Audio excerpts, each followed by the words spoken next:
Jensen here. Tonight we are going to make some orange chicken with an Asian slaw. So we're going to start by cooking up our basmati rice, and then we'll prep up our chicken, make our slaw. Then once we're done kind of frying up our chicken, then we'll make our little sauce. So we're going to cook up 2 cups of basmati rice. So first we're going to rinse it, and then we'll cook it up in about 3 cups of water. So I'm going to just pour it in my fine mesh strainer here. We're going to give it a quick rinse. You don't have to rinse it forever, but a good rinse to get off any of that residual powder always gives you a nicer end product. There we go. And I'll give it a couple good shakes. But it's going to allow your rice to be more fluffy at the end than mushy. And I'm going to pop it in my pan here that has 3 cups of water to 2 cups of rice. I'm going to turn my burner on to high. We'll give it a nice stir, and then once it comes to a boil, we'll bring the temperature down to low and put the lid on and let it simmer on low. So pretty simple. Okay. Now let's work on our chicken for this. So we're going to work on our little breading base for our chicken. We are going to use about 2 cups flour and 1 cup cornstarch. Now for our breading base, it's a little bit different than when I do my hand breaded chicken, because we will simply dip our chicken pieces into the egg and then into the flour mixture. So a lot different. It's not the double dip on there. And we also use a mixture of cornstarch and flour, which gives you a kind of a slightly different crisp up on it, but it works really well for Asian dishes. So we've got 2 cups of our flour. And then we're going to use about a cup of cornstarch. And then I'm just going to shake it in there until it looks like a cup. Yeah, it looks like a cup, give or take. You can also do, if you want to do gluten-free, you could go all cornstarch on here if you needed to. And I'm just going to give a good stir. Just try to mix it up. And then we're going to whisk up our eggs, and then we can dip our chicken pieces into our egg and then we'll kind of coat everything up. Okay, so I've got 4 eggs here. I probably could get by with 3, but I just want to make sure I have enough to completely coat all the chicken here. So I'm actually going to move my cutting board out of the way so I don't get any egg on it. And then we'll save that for later. Slide, do a little mix around here. So we'll whisk up these eggs, and we'll kind of get this first part is the frying up the chicken is kind of the longest part of this, that and cooking the rice is the longest part of this dish, because the sauce at the end comes together really, really quickly, because you'll kind of make it in the, that's an orange, not an egg. But you'll make it in the kind of the leftover oil. You'll get rid of it a little bit, but you'll use a little bit of that oil to thicken up the sauce at the end for it. But whisk up your eggs. There we go. And that should be good. So we've got our bases here. And now we're going to prep our chicken. For our chicken, we're going to cut our pieces. You don't want them too small because you want a good amount of, a good bite of chicken for every piece that you fry up. But you don't want it too big because you need to be able to, eat them in a bite. You're not kind of be cutting your orange chicken apart. So we'll first start by filleting each of our chicken breasts in half, and then we'll cut them into more manageable bite-sized pieces. But we, again, don't want to go too small. I'm going to try to cut against the grain. That way, again, my chicken gets to be as tender as possible. You could also use chicken thighs if you want to. Here, it's right there. So we'll fillet all of these and then we're going to cut them down into smaller pieces. Remove any fat that you see because again, that's not going to cook up nicely at all. And you don't want to leave any really thick or big chunks of chicken because those pieces will again take longer to cook through on there. There. So now that we have them all filleted through, I'm going to kind of cut them into, nice little cube-sized pieces. When you bread them up, they will get bigger. So you don't have to worry about them maybe a little bit smaller than that on there because they kind of almost double up in size. So we're going to kind of cut this down and then we'll kind of cube it off. There we go. So you'll get a lot of these just nice little pieces out of your chicken breasts, especially because you've already filleted it in half and then you're kind of cutting it down into smaller pieces.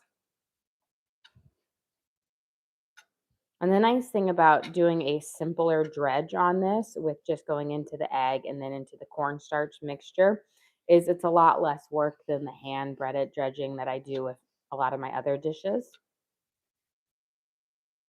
Yeah. So we'll get this all prepped up and then we'll start heating up our oil so we can start frying up our chicken on there once we've got them in our kind of our cornstarch dredge. Again, try not to leave any pieces too big. That way they all kind of cook up at the same time. Cut these down into strips. But think about when you eat, when you go to your little like Asian fast food takeout place, when you get orange chicken, the size of the chicken that you want, picture this and just know that when you do the breading on it, it's going to get a little bit bigger as well. How was the lunch? Oh, it was excellent, delicious. The granola bars were such a hit. It's funny, I thought my husband was going to really like the kids' granola bars, but he really, he loved the nut ones even more. And which they're my favorite are the nut ones, but I was surprised because I know he liked the kids one because I make those all the time, but he really liked the nut ones. And then my parents came over and they picked up like the soup and everything like that. And they were like, my stepdad, he was like, "Oh, where are these granola bars? I need them." And they all had some as well. So the soup and everything's already gone. So they're having it for dinner. So it's just they were like so happy. It was so delicious. It was such a nice kind of light but delicious and soup. And it's just I love smoked sausage. It just kind of gave the broth such a great flavor, but without making it such a thick, soup. A lot of times you get smoked sausage and those kind of thicker potato type bisque soups, but this was a more lighter soup, so it was really lovely. And then of course the homemade sourdough bread. And I have over there, I've got a whole another big bowl of sourdough prepping up to make some more sourdough loaves. We got our chicken all prepped up and ready here. So what we're going to go is into the egg and then into our cornstarch mixture. So just kind of coat up. You have a question? What's in the cornstarch mixture? So it is 2 cups flour to 1 cup cornstarch. And just shake off the residual egg and pop this in here. And then I actually just kind of leave the chicken in here. That way it stays nice and coated to give you the crispiest chicken. We'll see if we can actually get all of this chicken in here right now. That way I can get out of my cutting board. I have a little bit more room. We'll see how. Reach over here. I always like to keep one hand clean. That way I have a little bit of something to do. There we go. And now back over here. I always do my little stretch halfway across the kitchen. But I'm going to coat all of this up. So just kind of squeeze it through. Make sure your egg can coat all of your pieces of chicken. And then we'll put them in our cornstarch mixture over here and just kind of drop it in. Don't just dump it in because we don't want all of the extra egg in there. And just once you get a couple handfuls in, start to kind of coat it. Because again, we don't want them to stick together and have multiple pieces stuck together. So kind of toss and turn and then put the next round in. There we go. And you're going to essentially bread your hands in the process of this.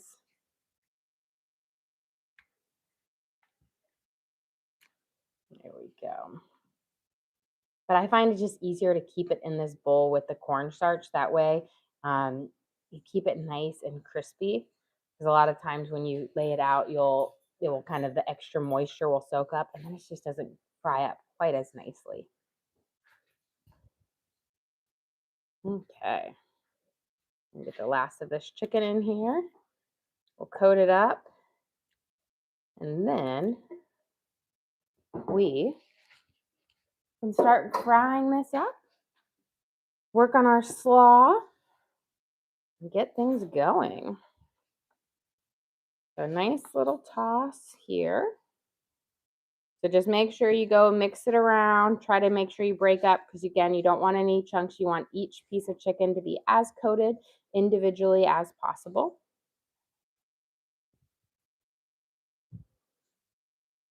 There we go. And then once you're pretty confident that you have them fairly coated, we can go out. I'll give my hands a good wash, but you can see I always like to keep one hand nice and clean. We'll give this a nice wash and scrub, and then we can get back to the rest of our meal.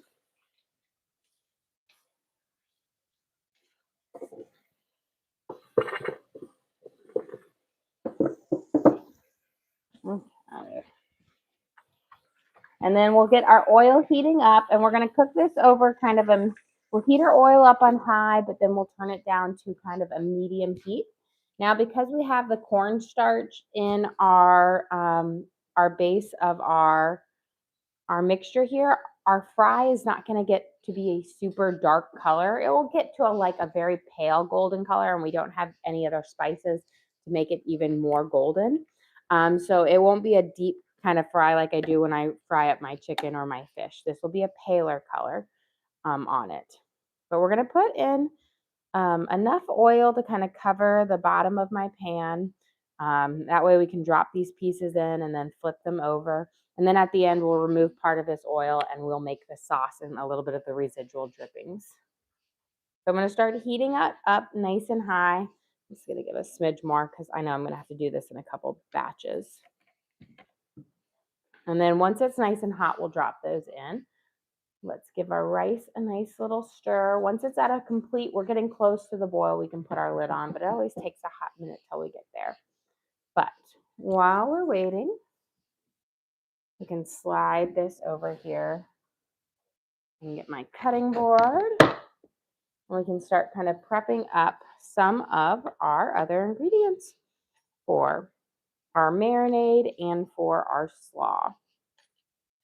Okay, let me get a big bowl for our slaw.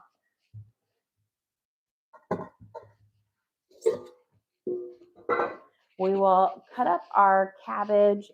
We're going to do a nice kind of Asian, like a creamy Asian slaw. So most of the time, you'll have like an Asian slaw or an Asian salad and like a tangy orange vinaigrette. I'm going to do a slightly different. So it's like almost marrying that miso vinaigrette with a coleslaw. So we're going to kind of do a hybrid between the two.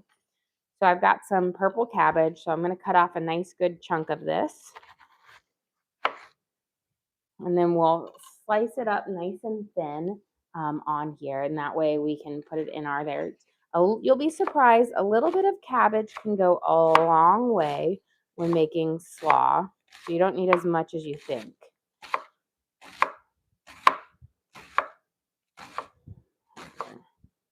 Because once I'm going to cut this also down again in half because I don't want my slaw too long. And then we'll cut it in. But once we start to kind of fluff it out and we separate the cabbage, it's really going to bulk up.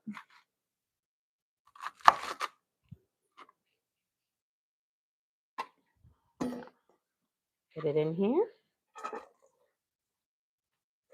We'll start separating it. It's a very tightly knit, vegetable.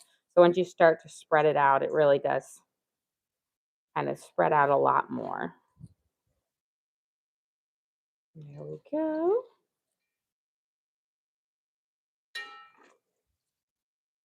And pop out a couple more. So we've got our purple cabbage in here. Now you could also use regular cabbage for this, but I think purple cabbage makes it a little bit prettier. And then I've got 2 carrots. We're going to make some carrot ribbons, and we're going to just peel them off and put them in there. Let's get our rice going. Got a nice boil on it. So I'm going to give it one more stir. Then we're going to turn this all the way down to low. And we'll put our lid on. And that should be ready in a little bit. Oil's getting there. So 2 carrots. We're first going to peel off the outer bit of our carrot so that we just have the tender, smooth side left.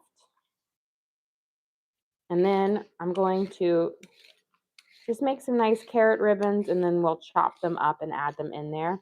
Carrot ribbons, I think, work so much better in a coleslaw because they really are nice and tender, and they really soak up the flavor a little bit more than when you get shredded carrots. Because shredded carrots, a lot of times if you buy that bag from the store, they're really hard and dried out. So these are a lot thinner and just like soak up the flavor a lot better. So we'll just use our peeler here.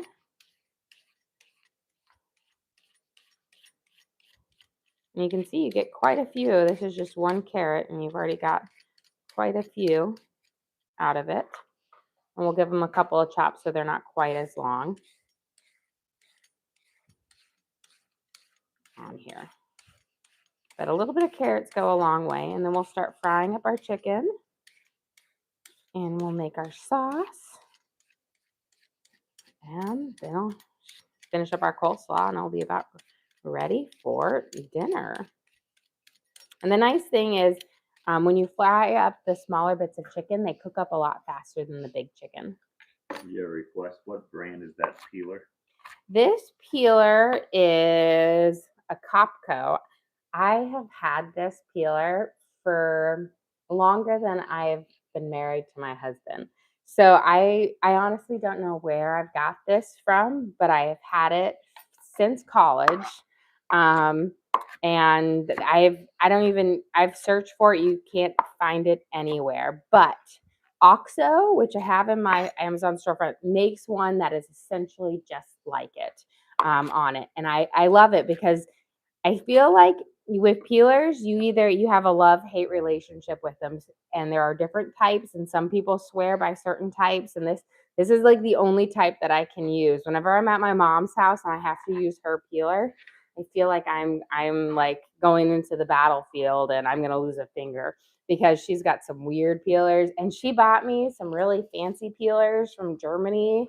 And I swear they're like left-handed peelers, and I have them sitting in my drawer, and I never use them unless for some reason mine are dirty and I need one. But I just can't use it. I love this guy. He's simple, just easy. Okay, our chicken's nice, our oil's nice and hot. I'm going to turn it down to about a 5, so it's at a medium. And we're going to drop in our chicken bits and make sure you're not crowding them. We'll cook these up in batches. But we'll fry them until they're nice and kind of a pale golden. We'll flip them over, cook them on both sides. And then we'll remove them. They will get crispier once you let them cool for this. But then they'll throw them back in our sauce that we make at the end. So you'll get that nice crispy, but then you'll have that sweet, kind of glazy, tangy, savory sauce. Oh, you have a question. Why did you use cornstarch instead of breadcrumbs for this? So this is an Asian dish, and with the Asian dish, I want a lighter breading on it, like a more like a tempura, and that cornstarch is going to give you that lighter breading on it. So this is a mixture of the cornstarch and the flour for it. You could do all cornstarch too, which will give you, again, a really lighter, crispier type thing. So it's a different type of breading on it. And you can see even when it fries up, it looks slightly different on it. And I find that this works really well for like Asian dishes that you're going to throw into a sauce. Like it doesn't get as, soggy. It holds up to those. And what spices have you added so far? So far, no spices because we're going to be tossing everything in a sauce. And that sauce is where all the flavor is. So you don't want to spice this up because otherwise you can over spice it. And so you want your sauce to have all that flavor. We'll let this cook up. Once it's kind of golden, we'll flip it to be on the other side. Okay, let's get our rest of our slaw going here. I've got a cucumber that we're going to pop in here. So it's a baby cucumber, so I don't have to peel it. If you're using like the bigger ones with the tougher skin, just peel off that skin because it's not as nice. I'm just going to cut them in half, and then we'll do some nice slices on here. But this will be a nice little refreshing, in our salad. Kind of fits a little bit more with the Asian. I feel like it's cooler. Here. And pop that in our salad.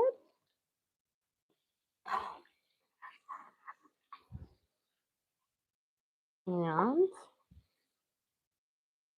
we're going to do some green onions. And we'll also throw in some green onions in our orange chicken at the very end, but we'll put a couple in here. Give these a quick rinse.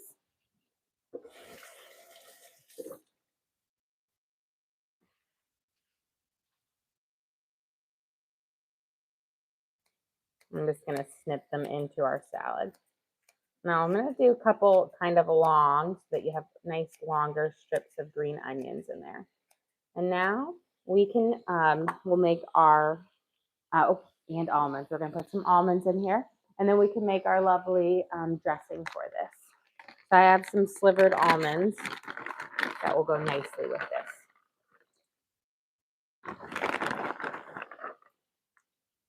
Okay. Let's check and see how our chicken is right here. And we can flip it over. I'm starting to see kind of nice golden edges forming. So it looks like we're ready. Remember, with the cornstarch, you're going to have a paler fry on it than when you have flour with all these other seasonings in it. So don't keep trying to cook it until it gets too dark or you're going to overcook it. So we'll flip these over. I'm going to rotate my pan.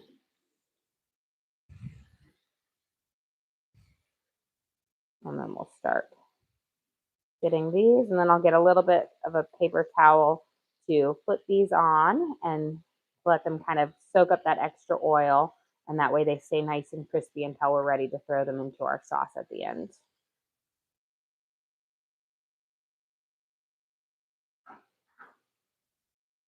There we go. So they're all on their second round here. Yeah, but can you use all cornstarch and no flour? Yes, you can use all cornstarch and no flour. I like the flour because it gives a slightly thicker one coating on it, so a little bit more breading, but you can use all cornstarch if you need to make it a gluten-free. So that's not an issue at all. I like the kind of the mixture of flour and cornstarch, but you can definitely go all cornstarch.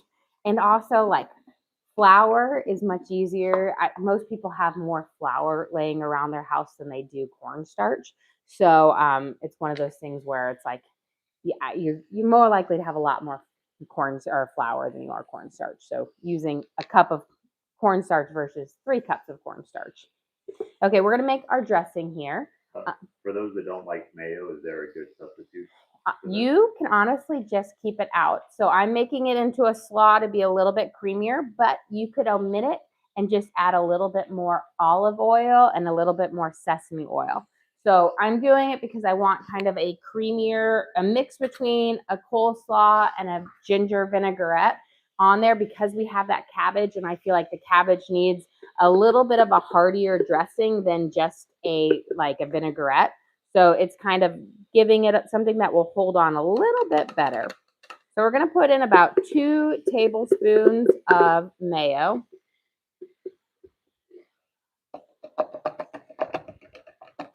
There we go.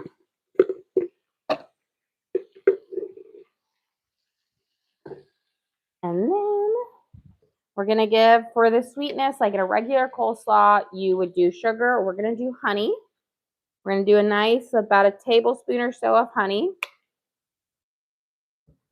And we're going to add in some balsamic vinaigrette because I am all out of all of my vinegars in the house except balsamic. And I have 3 bottles of balsamic vinaigrette, which is insane. But we're going to add in about 2 tablespoons of balsamic vinaigrette.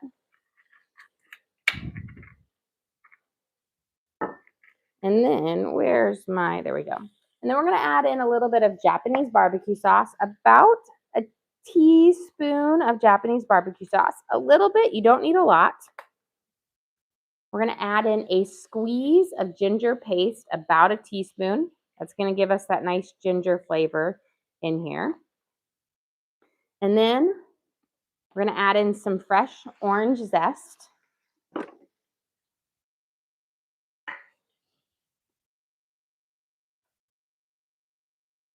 And you just need about a teaspoon or so you don't need a whole lot.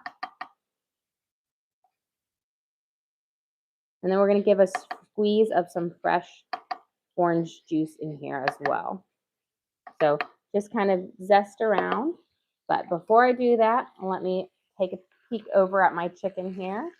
You see, I think we're about ready. Yep. I'm going to flip them all over, and then I'm going to grab a plate for us to take these out and allow us on some paper towels so that they can kind of soak up. But the first round is all done frying up, but you can see how quickly this fries up, which is so lovely. Now I'm making a bigger batch because we have a larger group to feed, but if you were making a smaller batch, you can cook it up a lot faster.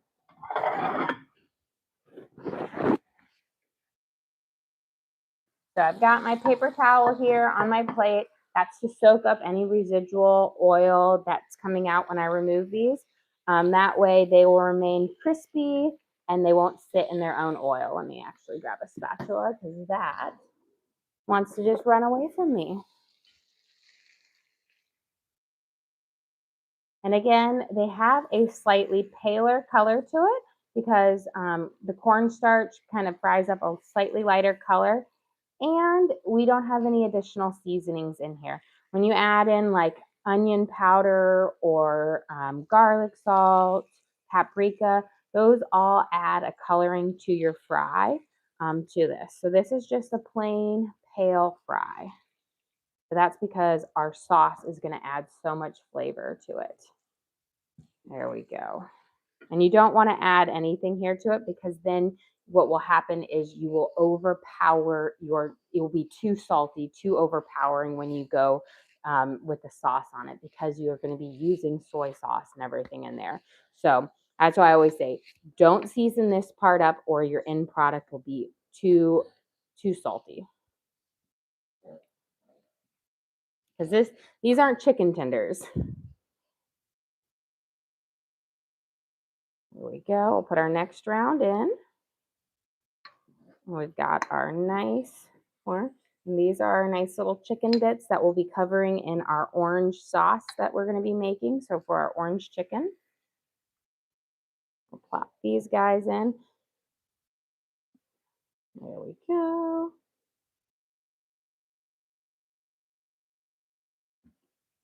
Okay, I think I'm trying to see if I have room in there. Yeah. Okay, I think it's full now.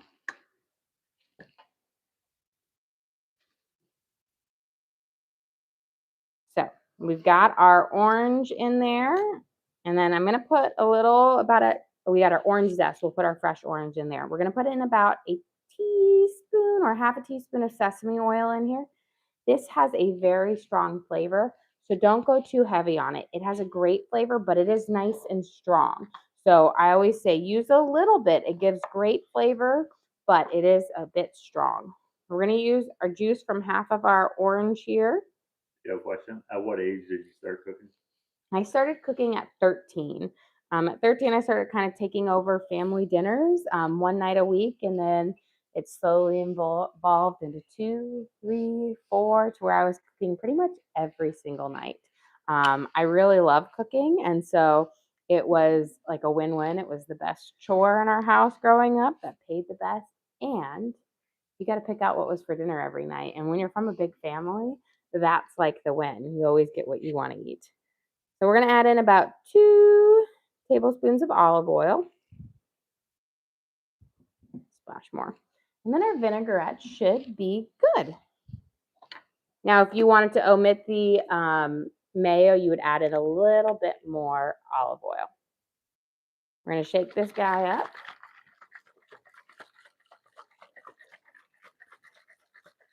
And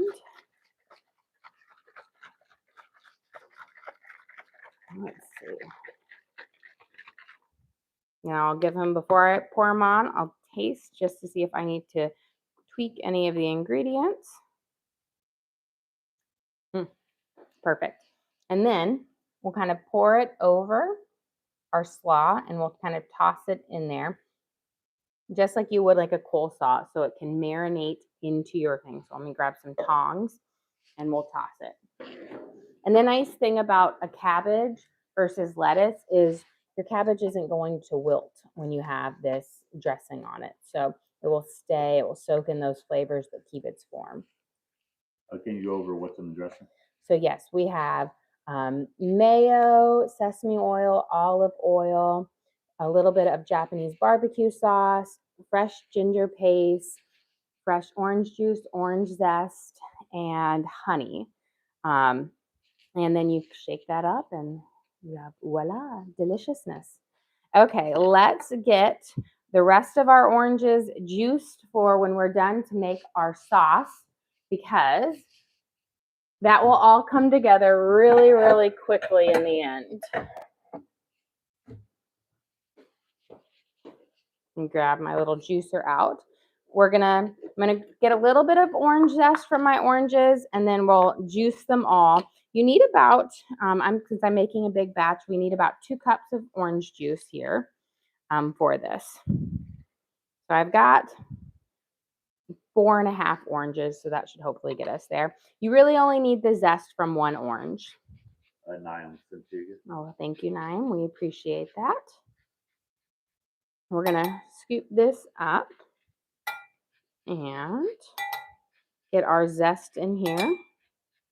Now, this is a really, really simple sauce that we're gonna make.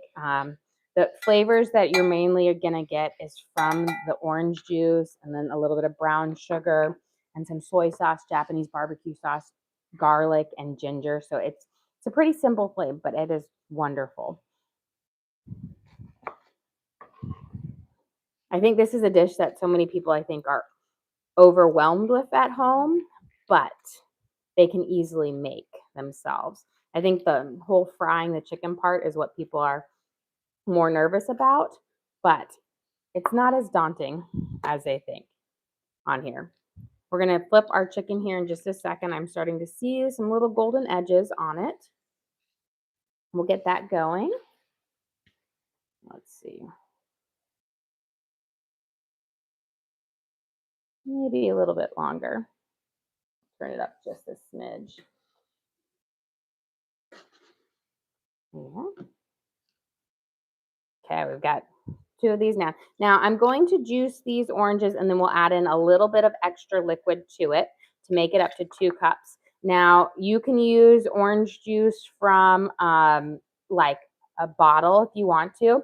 Don't dilute that out, but because this is freshly squeezed, it's going to be a bit sweeter than what you get in the carton in there. So I'll dilute it out to make sure I have the right amount of liquid, because if you don't have enough liquid, then you won't have enough sauce to cover all of your chicken on here. But all I need is that flavor from these oranges, especially because I'm putting that pulp and that zest in there. Here we go. And get these. Now, one time I made this with blood oranges, which was really, really cool. So blood oranges have like this deep red color to it. So it made a really, really cool orange chicken, I will tell you that. Um, and I mean, it didn't really taste all that different from it, but it was really pretty. Okay, let's get these.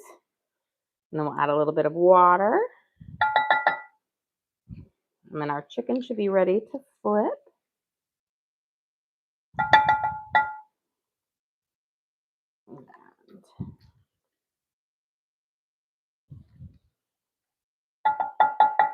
Okay, let me get my hands rinsed real quick. Let's flip our chicken here. There we go. Always fries a little bit faster on the second time than it does the first time around. Once we get these guys flipped over.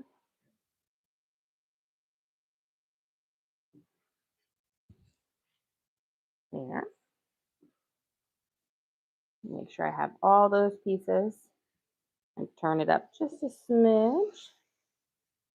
I'll rotate my pan. I always like to, I feel like everybody knows their kitchen, but my burner is definitely hotter over towards the top of it. So I always like to make sure I rotate so that one burner is not sitting there on just one part of the heat by itself.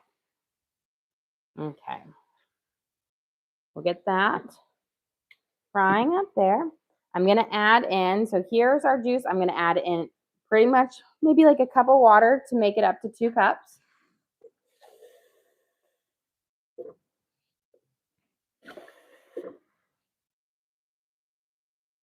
That should be good. Pour it on here. Now we can add in, for this base part, we can add in our, we'll saute up our garlic first in here, but we're going to add in our soy sauce, our Japanese barbecue sauce in here, and then some brown sugar. So we're going to use about 2 tablespoons of soy sauce, which I'm just going to eyeball it. About 1 tablespoon, 2 tablespoons. I always taste at the end to get it, but it's about 2 tablespoons. And then Japanese barbecue sauce is kind of similar to a soy sauce, but it's sweeter and thicker and much better. So that's like you're ready to eat. We're going to do about 2 tablespoons of this. We've got that in there. And then we need our brown sugar, but let's get our chicken. Let me give our chicken a quick toss here. I think we're about ready to take this out. There. Okay.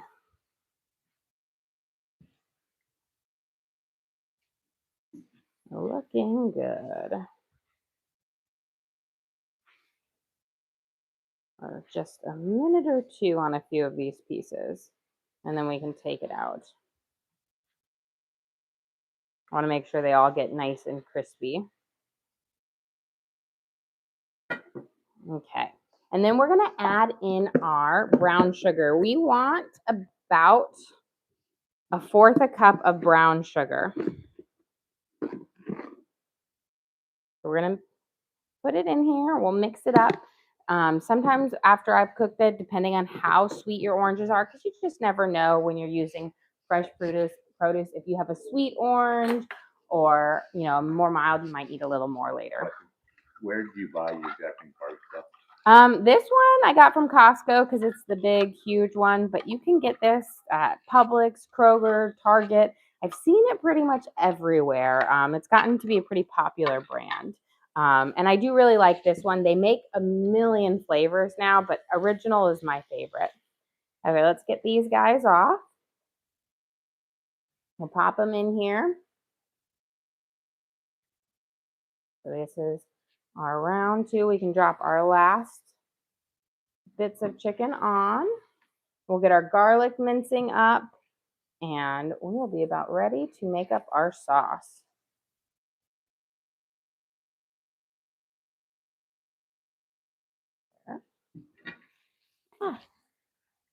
Losing my mountain of chicken is disappearing.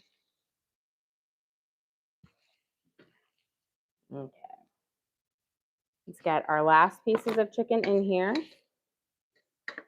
We'll cook these guys up. I'm going to just give them a quick toss because, of course, they like to stick together. We'll drop them in there.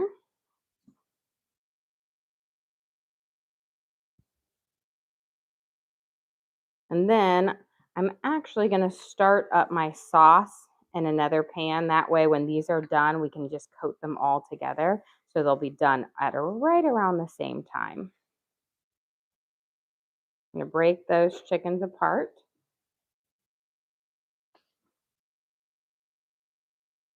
And pop all of this chicken in here.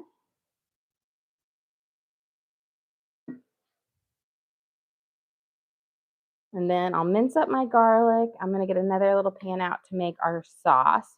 That way we can start kind of coating it up in it. And I don't think I'll be able to put all of this chicken back in this pan because this is a lot of chicken. I always forget how much bigger it expands when you're cooking, when you fry it up. But even when you pull it right out, it's a lot paler. But as you sits there, it gets a little bit more golden with time on there, and that's just like it cooling.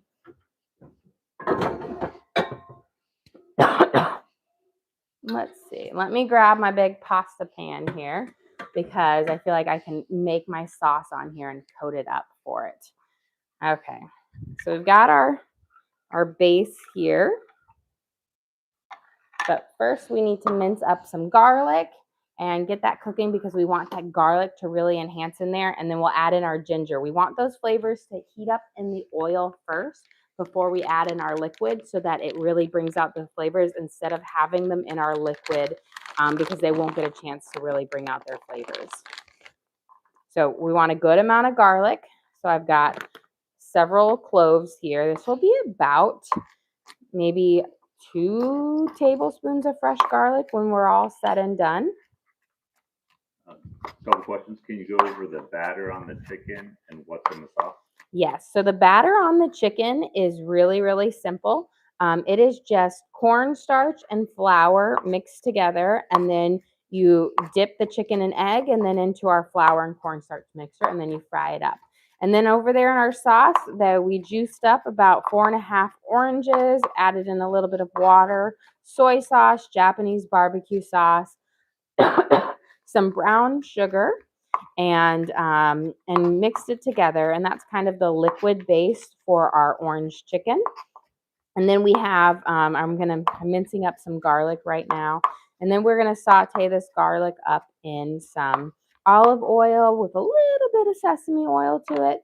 And then we'll add in some ginger paste. And then we will make a slurry with a residual bit of that juice poured in. And that will help thicken our sauce, which we'll kind of coat up on there. Olive oil over here. Now, a lot of times, if you're not making as many batches as I am, you can remove most of your oil and cook it all in the same pan. But I am making a rather large batch because we are a big family. And so kind of go around. Even though this is only 4 chicken breasts make a lot of orange chicken. We've got our garlic in there with a few added bits of carrots, which is a-okay on here. Grab some tongs. I'm going to turn my heat on. We're going to toast these up here. And we'll let them kind of just toast up for a minute. And then we will, once they get nice and crispy, we'll add in our ginger paste. And then we can start adding in our sauce. That sauce will come together really, really quickly because the sugar in it will start to evaporate and we'll get that heat. Let's get our chicken over. Now that we're getting onto the bottom part of the oil, it's going to crisp up pretty fast. And you'll have some kind of residual bits in here. So flip these guys. You can see we're getting on the lower part of the oil. So harder to see, but I don't want to waste more oil and throw it in here when I do have enough to cook it. There we go. I'll flip this guy over. And how many garlic cloves?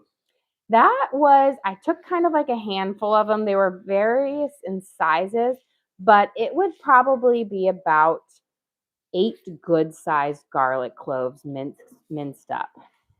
I always feel like, you can't really judge because sometimes you get those whole cloves that are huge, and then sometimes you get those little itty bitty ones. But these are about 8 good size, enough to make about 2 tablespoons of minced up garlic. And we're gonna let them kind of simmer here. I give this side, but these are crisping up nicely for what we can see on it. And I give my slaw another toss because you know how the dressing can sit down at the bottom. So we'll toss that up on here. Turn that down.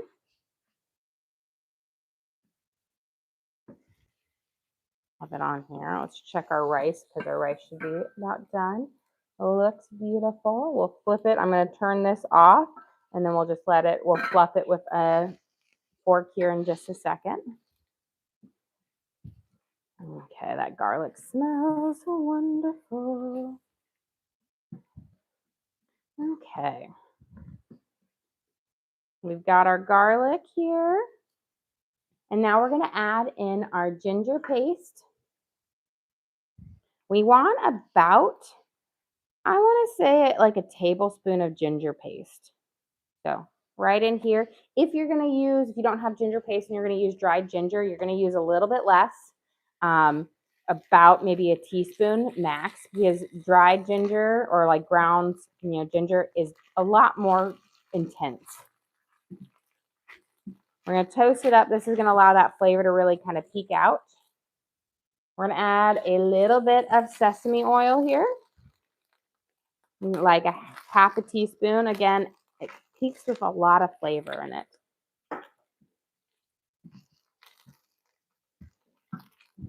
And I'm going to turn my chicken over there because that's almost done.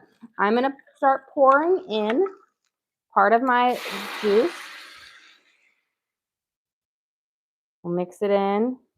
We're going to let it kind of soak up, but I'm going to reserve a little bit to add a slurry to. But I want this to kind of cook up for just a second under the heat and let it kind of melt that brown sugar. Let's see how we're cooking here. These are looking pretty done. I'm going to turn off our heat and should be able to take them out. I'm going to I think I can, maybe need to get another plate to put them on. I'm running out of space on here. I'll flip those right there. Let me grab a second little plate or a bowl and some paper towels. Hey, Bruni.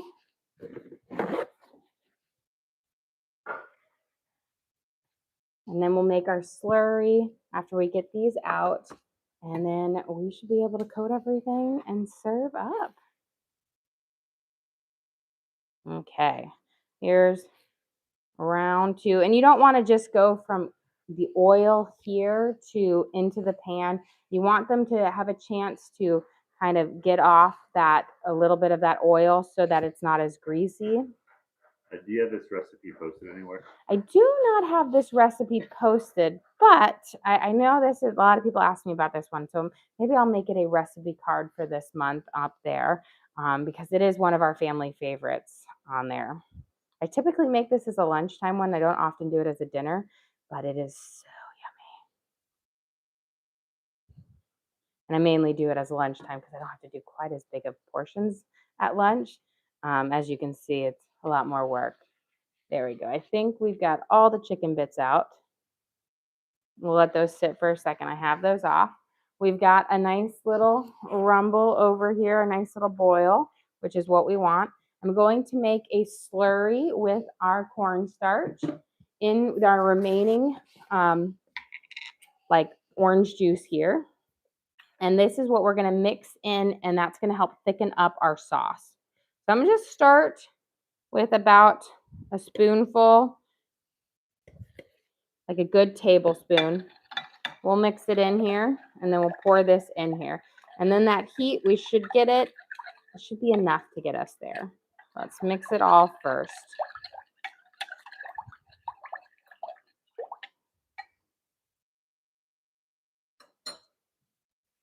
And then we'll add our chicken back in. And I'll Had to see if we'll need a little bit more love.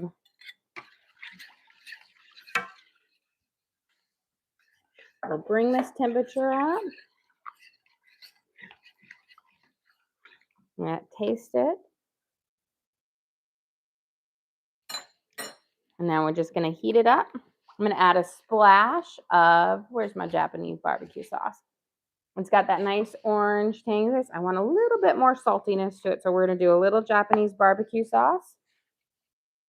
About a tablespoon and about a tablespoon of soy sauce. Again, you just never know how sweet your oranges are going to be and whether you need to balance it out. And you know what? I forgot. I remember there was one thing I forgot to put in here. You need to put a little bit of vinegar in here, about a tablespoon of vinegar to give you that tang. There we go. And you can see we're thickening up with our slurry in there as we're cooking, and that should be able to coat up our chicken here in just a second.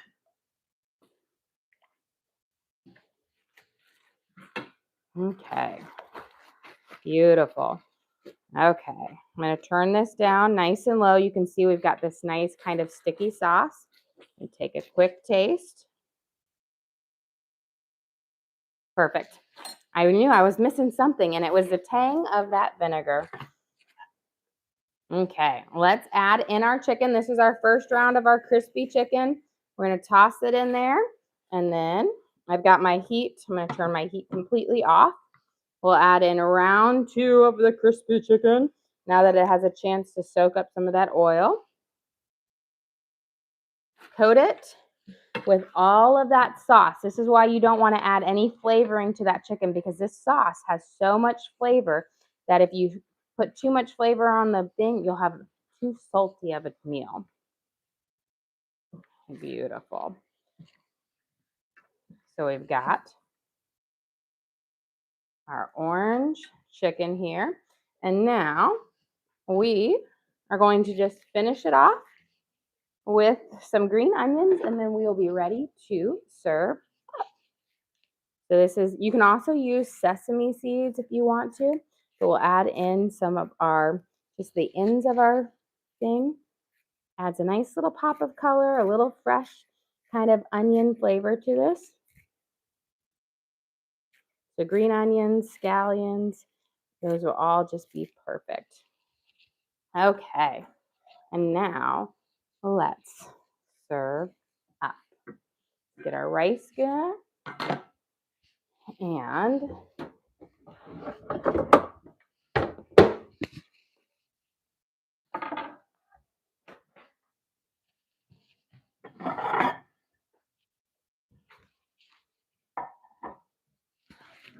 got my orange chicken. Get my shovel. Let me fluff my rice here. Okay, guys. For dinner tonight, we have our jasmati rice. We're going to make a nice bed, and we'll spread it out so that we can put a generous helping of our orange chicken on here with our homemade orange sauce using freshly squeezed orange juice, orange zest, Japanese barbecue sauce, ginger paste. We hand breaded the chicken in a cornstarch and flour breading so that they're nice and crispy, and fried them up in oil. And then we are going to serve it with a ginger cabbage slaw with a ginger paste in it and some Japanese barbecue sauce, but also it has that nice kind of coleslaw flavor and a little bit of orange juice for a nice tangy, little refreshing bit to it.